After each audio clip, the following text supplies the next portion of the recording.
Olá, boa noite. Ele é publicitário com mais de 25 anos de carreira e experiência em marketing político. Baiano de Feira de Santana é dono de uma das principais agências de publicidade do estado e já esteve à frente de mais de 200 campanhas políticas. Hoje, no Band Entrevista, eu converso com o publicitário Robson Wagner. Boa noite, Robson. Boa noite, Carol. Prazer estar aqui na Bandeirantes. Aqui eu me sinto muito à vontade, muito em casa. Obrigado pelo convite. Sempre. Espero Robson, eu queria começar falando um pouquinho da sua história, né? Como é que começou a sua vida dentro da publicidade e do marketing político? Olha, minha vida, essa coisa da publicidade, a minha formação não é publicidade, tá? Isso nasceu porque eu trabalhava num ramo ligado à área pública e daí eu e um amigo um dia conversamos e começamos a falar sobre essa coisa do calcanhar de Aquiles da maioria dos prefeitos, da gestão pública municipal. O calcanhar de Aquiles sempre foi comunicação.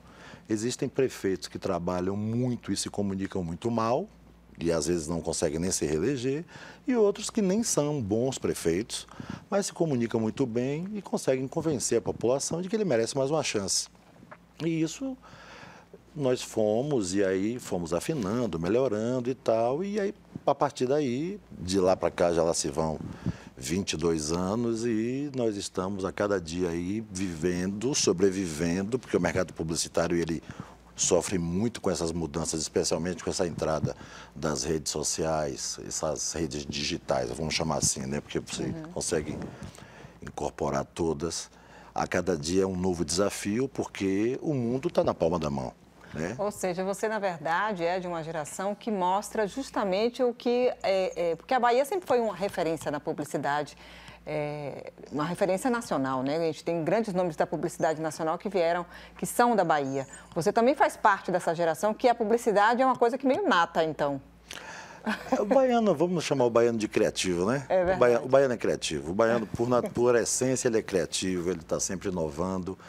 E nós temos grandes nomes da publicidade brasileira que realmente são baianos. Ou seja, quando você chega fora do estado da Bahia, até quando a gente participa de alguns negócios fora da Bahia, o pessoal nos recebe muito bem. Nós somos muito bem recebidos fora do nosso estado. Em alguns casos, às vezes, até melhor recebido. Agora, como você começou a falar sobre essa questão das redes sociais, que sem dúvida isso faz parte hoje, é uma ferramenta fundamental de comunicação, e como isso vem mudando, né? E até se falou muito da possibilidade das redes sociais acabarem com a grande referência da publicidade, que seria a televisão. Mas a gente está vendo que as duas ferramentas conseguem andar e precisam andar juntas, né? Olha, essa coisa de toda vez que surge uma ferramenta nova de comunicação, dizem que uma outra vai acabar. Exato. Sabe? Quando o rádio, lá nos anos 50, quando a televisão começou, disseram o rádio acabou. Começou a televisão, o rádio acabou. E o rádio está mais vivo do que nunca. Aí, de lá para cá, veio essa... A televisão vem crescendo, vem mudando o formato. Nós estamos aqui no formato até, vamos chamar assim, mais convencional, né? Mas hoje você tem as redes sociais, quando chegaram com muita força, disseram a TV acabou, né? Porque as redes sociais vai acabar a TV, absolutamente. Eu acho que a TV continua mais forte do que nunca. Você pega pelas pesquisas os critérios que são avaliados com relação à credibilidade, a credibilidade da TV continua mais forte do que antes. Continua mais forte do que antes, porque é fácil você chegar no celular, postar qualquer coisa, se é fake news, se não é, e tal, e aquilo vai longe. A TV não, a TV, nós estamos falando aqui, nós temos um compromisso com a seriedade, um compromisso de fundamentar aquilo que está sendo falado. Então, até porque é uma concessão pública, precisa também ter esse cuidado. Isso, né? Uma concessão pública, então, diferente de um sujeito que cria um site qualquer, bota um blog na rua e sai falando um monte de coisa, que tem um monte de gente que faz isso aí, é diferente, porque não tem, é um mundo sem lei, né? A rede social cada um faz o que quer. Mas, ao mesmo tempo, ela tem uma força muito grande. Tem, porque, diferente do passado, que a notícia demorava muito, né? Hoje, o que acontece na Ucrânia, nós estamos acompanhando a guerra da Rússia e Ucrânia ao vivo. A gente sabe de absolutamente tudo. E a rede social e a internet veio para encurtar essa distância. Por outro lado, às vezes a gente falta notícia da nossa região. Eu acho que, inclusive, vocês aqui da Band que fazem um trabalho na comunidade, e eu tenho uma simpatia pessoal pela Bandeirantes, porque eu consigo ver, às vezes, notícias da minha comunidade que, às vezes, eu não consigo ver nas redes sociais. Né? Às vezes eu sei notícia do que está acontecendo agora na Coreia, mas não sei o que está acontecendo na Federação. Né? Então, isso também tem que ser levado em consideração. Agora, é um grande desafio a rede social. Por quê? Você tem que produzir materiais que falem com a rede, e aí, quando você vai para o mundo do marketing político, é preciso entender, eu não me incomodo de ser chamado de marqueteiro, algumas pessoas se incomodam, alguns se incomodam porque nem o são, na verdade. Tem né? diferença de marqueteiro para publicitário? Tem, sim. O marqueteiro, ele consegue ter uma visão de planejamento, e eu costumo dizer sempre que quem planeja tem futuro, quem não planeja tem destino, sabe? A maioria das campanhas, elas se dão mal porque não há planejamento. Às vezes a campanha, que a gente chama de arara, ela é colorida, muito bonita, mas não fala, né? E às vezes uma campanha não é nem esse conjunto de cores, essa beleza toda, mas chega e a decisão do voto, ela é uma decisão que ela é emocional, ela não é uma decisão racional, né? Então, o marqueteiro, ele consegue ter essa visão, ter o planejamento e coloca os publicitários para desenvolverem as peças.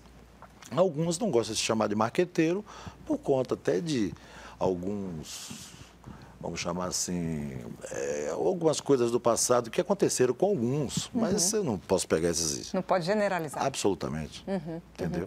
Agora, pegando o gancho aí dessa sua experiência e dessa visão estratégica, como é que a gente pode fazer uma análise das campanhas que nós estamos vivenciando nesse momento?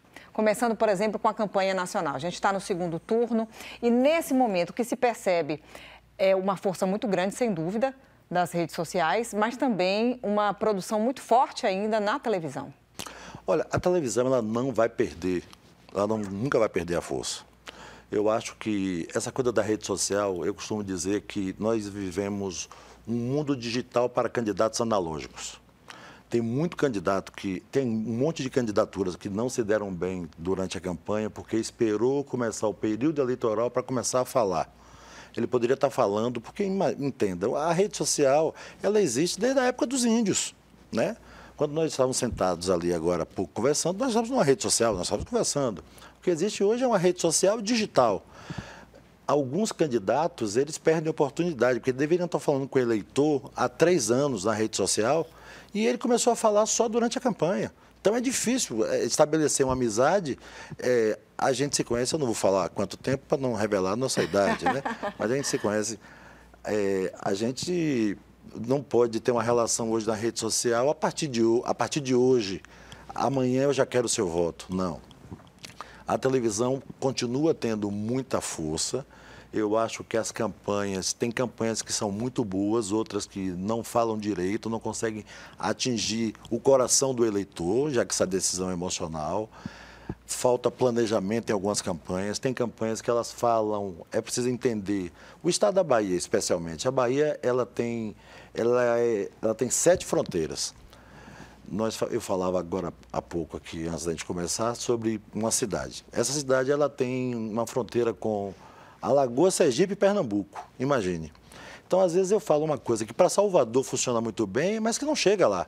Para o pessoal de lá não significa nada. Ainda mais um estado do tamanho da Bahia, né? Isso, com 417 municípios. Aí, quando você vai para o sul da Bahia, já tem um apontamento para o Espírito Santo, para Minas. Aí você vai para o sudoeste, você tem um apontamento também para Minas Gerais. Aí você vem para o outro lado, que é Sergipe. Então, fazer um programa engessado, sem um belo planejamento de saber o que falar, para quem falar, como é que eu vou conseguir atingir esse eleitor? E aí tem muitas campanhas que às vezes estão perdidas. Você vê a campanha, aparece ali, uma campanha que não consegue emocionar. Se não consegue emocionar, não consegue avançar. Agora, a rede social também tem uma característica dentro desse contexto que é de aproximar, né?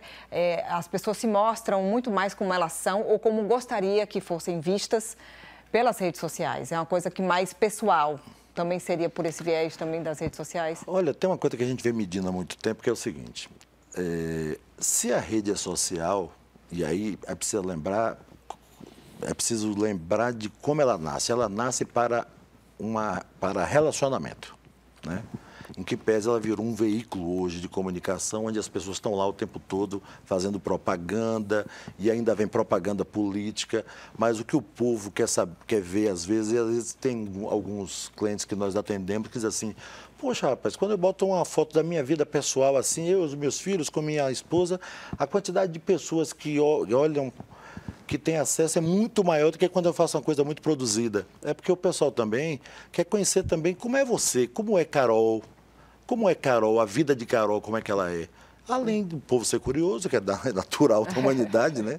Além da curiosidade, o pessoal está cansado dessa coisa de superprodução também na rede social. Até porque na rede social todo mundo mostra uma felicidade, uma perfeição da vida, né? O mundo é perfeito, né? O mundo é perfeito. Tem gente, inclusive, que pira com isso, né? Exatamente. A gente está vendo muita gente adoecer por conta disso. Então, isso é uma coisa que tem que ter cuidado, porque eu não vou botar uma foto no dia que eu estiver triste na rede social. Porque, na verdade, eu posto pouco. Mas, assim, dentro desse contexto, no contexto político, isso também vale muito, né? Essa coisa da pessoalidade é muito importante dentro desse contexto de hoje que a gente vive. Vale muito porque, assim, tem uma diferença, tá? Nesses últimos 10 anos, com a entrada com a força da rede social, a decisão do voto em casa, que era o pai, né? Era quem definia o voto daqui de casa, todo mundo vai votar para esse candidato. E todo mundo acompanhava. Com essa entrada, não só da rede social, mas a internet como um todo, às vezes, quando você sugere um candidato, seu filho vai lá e a decisão do voto da casa ele muda. Porque ele vai lá, consulta esse candidato e vê a vida dele, porque está lá exposta, e diz, pai, aquele candidato que o senhor me indicou, ele já passou por um escândalo assim, assado, e eu não gostaria de votar. Talvez o filho até volte e inverta o voto do pai. E tem alguns candidatos que não estão atentos a isso, sabe? Ele tem uma relação na rede. Tem gente que entrou nessa campanha agora, nós fizemos algumas campanhas aí de deputados e a gente via que tinha deputado que ele estava começando na rede. Ele é candidato, alguns já tinham mandato e ele tinha lá 1000 seguidores, coisa que não faz sentido. Por quê? Não deu atenção, não dá a devida atenção, fica esperando o horário eleitoral da televisão começar para ele aparecer, quando na verdade ele já podia estar se relacionando há muito tempo. Já se comunicando com o eleitorado há muito tempo. Isso. A gente vai dar uma pausa na nossa conversa aqui, Robson. Vamos para um rápido intervalo e o Band Entrevista volta já.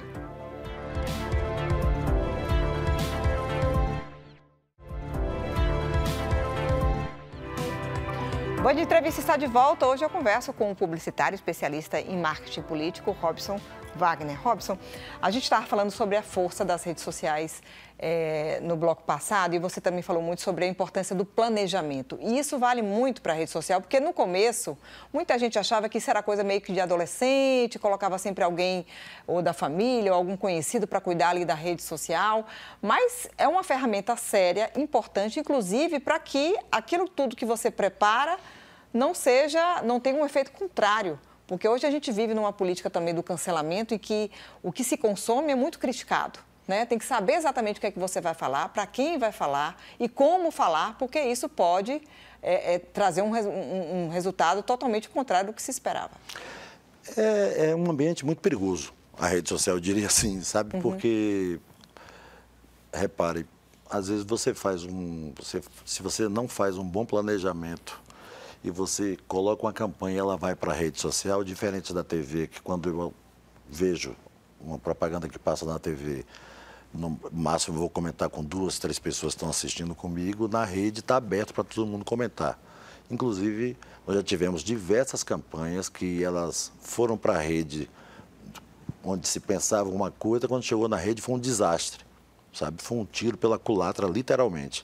Inclusive de grandes empresas que foram feitos grandes investimentos. Então, assim, precisa ter muito cuidado com a rede, precisa ter responsabilidade com a rede, sabe? Não é qualquer coisa. Eu falo sempre dessa coisa da fake news, E quando eu falo da fake news, eu digo assim, olha, quem dá majestade à mensagem é quem recebe. Quando eu acordo pela manhã, meu celular tem 200 mensagens, né? Quase todo mundo é assim. Um monte de grupos, essa coisa toda. Eu já estou saindo, eu indo para outra parte da rede social aqui, que é o WhatsApp, que é o grande fofoqueiro, o grande fabricador de fake news, né? E aí o que acontece? É preciso ter responsabilidade com aquilo que eu passo para frente. E essa responsabilidade está na mão de você que está nos assistindo agora, tá? Eu recebo um monte de coisa, mas tem coisa que eu, de cara logo, eu vou consultar, eu vou lá no site da Band, ou vou ver o que está acontecendo em outros sites e ver se aquilo é verdade ou não. Porque a gente precisa ter responsabilidade, claro. Porque tem um monte de fake news que nascem, que era aquela brincadeira que diz assim, eu vou mandar só para meu amigo, aí meu amigo manda só para um amigo dele, e aquilo que você fez aqui, daqui a pouco está no Rio Grande do Sul. Então, é preciso entender que a responsabilidade com relação às redes sociais e essa coisa da fake news, meio que hoje domina especialmente a campanha política, está na mão do povo. Uhum. Tem muita gente que sabe que aquilo não é verdade e solta. Sabe? Sem dúvida.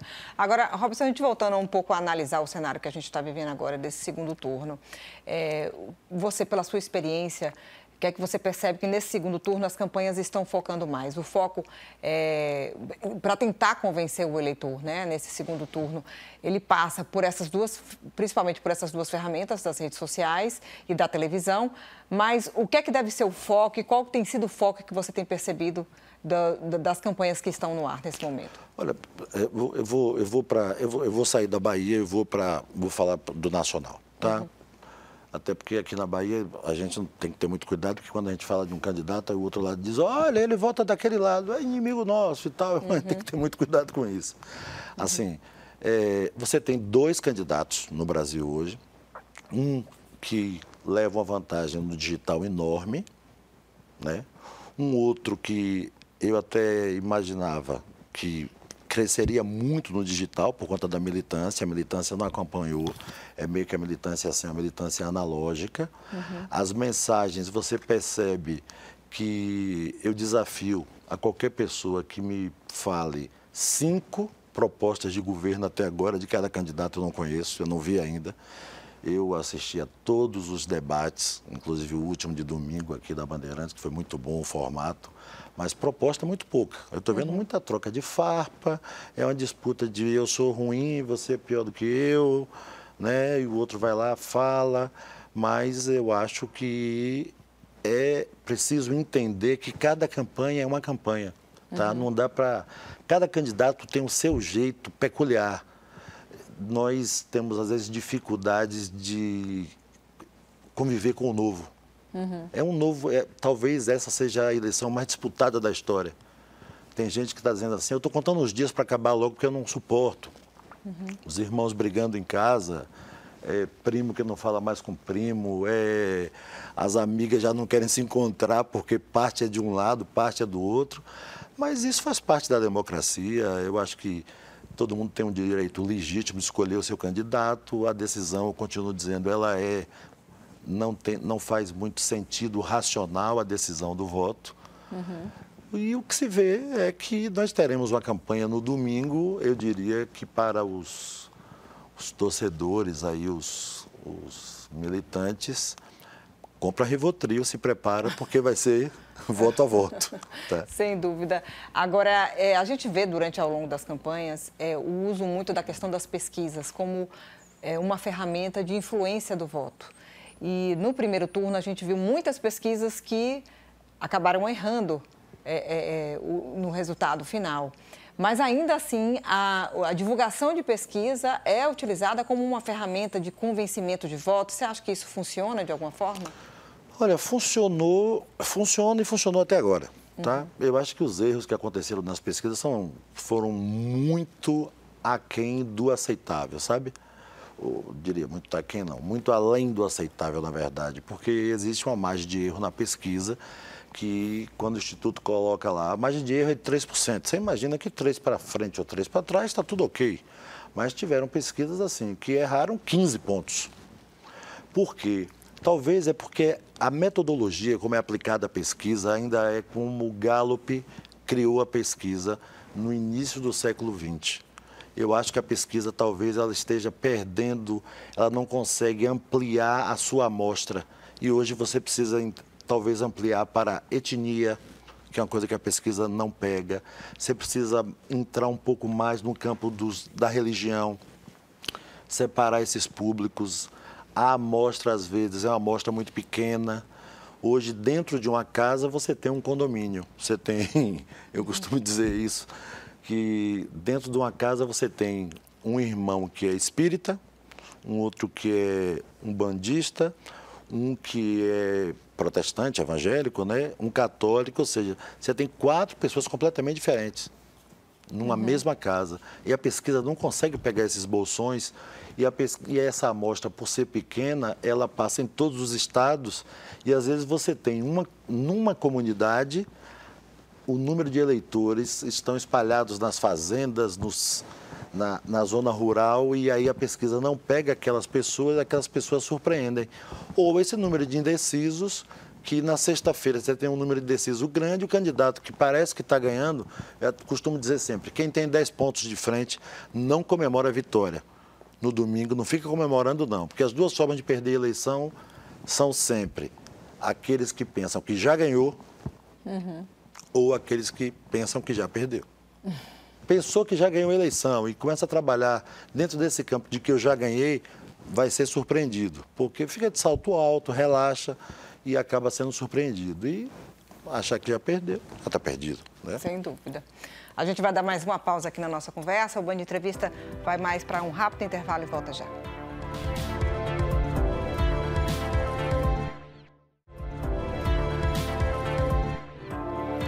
Band Entrevista está de volta. Hoje eu converso com o publicitário e especialista em marketing político, Robson Wagner. Robson, a gente está falando sobre a questão das pesquisas, os erros que aconteceram no primeiro turno, mas que essa ainda é uma ferramenta muito utilizada no marketing político, nas campanhas políticas. Mas erros como estes acabam também meio que descredibilizando alguns institutos, porque fica meio... O que transparece é de que aquele que contratou, o resultado é favorável para aquele que contratou a pesquisa. Inclusive compromete sobremaneira o planejamento, porque a gente faz um planejamento fundamentado em pesquisa, tanto quantitativa como qualitativa. Mas os erros que aconteceram, assim, alguns institutos, assim, são institutos renomados, quer dizer, não são institutos que nasceram agora. Tradicionais. São tradicionais e tal. O mais novo que tem aí é a mesma turma que era do mais antigo, né? Então, assim, a diferença foi muito grande. E isso acabou influenciando, porque o eleitor, ele costuma votar em quem vai ganhar. Ele adora votar. Quem vai ganhar a eleição? Bom, aqui já está perdido, nesse aqui eu não voto. E acabou influenciando consideravelmente a intenção de voto para um monte de candidatos. Acho que agora, no segundo turno, você já começa a perceber que os institutos estão mais cuidadosos, né? Estão dando resultados ali muito próximos e tal, até porque é uma realidade, né? A campanha, quando vira, você esquece o resultado do primeiro turno e lembra que é 0-0. Terminou 48-42. Mas quando começa o segundo turno, começa de 0-0, não começa de 48-42. Por quê? Porque teve um monte de eleitores indecisos, eleitores que votaram num outro candidato e que no segundo turno ele vai ouvir a proposta desses dois que ficaram para a final. Está faltando, na verdade, proposta. Com relação aos institutos, eu acho que chegou a hora realmente dos institutos mudarem esse formato que eles estão fazendo. Precisa pensar em análise preditiva, sabe? Precisa enxergar, talvez ir para o mundo digital, entender um pouco mais de comportamento, para que a partir daí se faça um painel e se tenha uma projeção do que pode acontecer. Essa coisa binária de sim ou não, aprovado, está aprovado ou desaprovado, é muito pouco para você estabelecer e dizer o resultado vai ser esse aqui. E teve alguns casos que um dia antes, na noite anterior, estava dando 15, 18 pontos de diferença e isso influenciou consideravelmente na eleição no domingo. E aí, na segunda-feira, vem os institutos que não têm nenhuma responsabilidade. e dizem, olha, o voto mudou de ontem para hoje, é muito pouco tempo. Isso não foi possível. Ou seja, a gente conversou aqui sobre a questão das redes sociais, das pesquisas, você falou um pouco sobre como as redes sociais devem ser tratadas hoje por conta da força que elas têm e das redes também. Essa a gente pode dizer que esses são os principais acertos ou erros de uma campanha política? Olha, eu costumo dizer que quem ganha uma campanha é quem erra menos. Nem sempre é quem acerta mais, é quem erra menos, sabe? Quem fala menos bobagem, porque hoje com essa coisa da rede social, você fala uma coisa desse tamanho e a repercussão é enorme. Os erros e acertos da campanha estão quem erra menos, quem propõe mais e quem fala e olha nos olhos do povo e o povo diz assim, é com essa vida, é com isso que eu sonho, sabe? A vida que eu quero para mim é essa. Eu acho que nós temos 2 projetos completamente distintos. O povo, acho que no Brasil, esse modelo democrático de obrigatoriedade de voto, eu acho que é o melhor dos modelos, porque você pode continuar ou não. É um direito seu, é legítimo isso. Mas eu acho que prever resultado para o próximo domingo é muito difícil. É muito difícil, sabe? A gente está praticamente na reta final. Nessa reta final aí, o que é que você acredita que vai ser decisivo para aquele eleitor que ainda não decidiu em quem votar? Normalmente o que define a eleição é um fato. Um fato muda uma eleição. Até a próxima semana, seguramente acontecerão diversos fatos, né? Semana anterior aconteceu um fato, aí hoje, como essa guerra está dentro da rede social, está todo mundo lá procurando um fato, pegando lá alguma coisa, porque a internet fez com que o arquivo não acaba, né? Então tem coisa que o pessoal vai buscar lá de 20 anos, 30 anos e traz, isso pode ser um fato, pode mudar o resultado eleitoral. Ou seja, vamos aguardar, né? Ver o que é que vai dar nesse próximo dia 30. Nada definido ainda. Não tem eleição definida no Brasil, isso é um fato. É verdade. Né? A gente vai ter que aguardar até domingo mesmo. E controlar a ansiedade. Controlar a ansiedade. Robson, quero te agradecer, viu, mais uma vez aqui pela sua participação. Eu que fico muito feliz de estar aqui, de revê-la, inclusive. Muito obrigado. Eu que agradeço. E agradeço a Bandeirantes, a casa, Augusto, que é meu amigo. É isso. O Band Entrevista de hoje termina aqui. Para você, uma boa noite, um bom fim de semana.